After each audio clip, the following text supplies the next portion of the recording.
আমি কিছু টাকার জন্য আসছি। এবার একেবারে সত্যি ভাই, আমার 1000-10 টাকা দিবেন, আমি ঢাকায় নিয়ে ভালো একটা ডাক্তার দেখাবো মারো। হ্যাঁ, আপনি আপনি পাই দেবেন ভাই। পাঁচ স্যার না বলবেন না ভাই। না পাঁচ স্যার আপনি আমার 10,000 টাকা দেন। আমি সবসময় আপনাগুলো হয়তো উল্টা সিধা কথা বলছি, আপনি হয়তো বিশ্বাস করতে পারবেন যে আজকে আমার মার অবস্থা খুবই খারাপ। এতই খারাপ, মা কথা বন্ধ গেছে, জবান নাই, আমার বইনে পানি খাইতেছে। আমার ভাই আপনার পাম কিন্তু তাও জানি না, আমার কি অবস্থা আমি জানি না ভাই। এটা কি তোর নতুন কোন ট্রিক্স? না ভাই, আগের কি স্কুলের গুলি দিছস, এখন কলেজের গুলি ছাড়তেছ? না ভাই, তোরে আমি বিশ্বাস করবো? বিশ্বাস করেন ভাই। ওই দিনই তো আমি তোরে টাকা দিতাম না, এর কথাই দিছি। আপা বিশ্বাস করেন, হয়তো আপনি আমার কথা উনি বিশ্বাস করতে পারেন না, আপনার কথায় টাকাটা দিছে।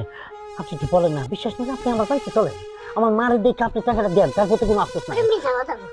না ভাই, আমি মিশা তো কই না, আমি মা নিয়ে আমি কথা বলবো।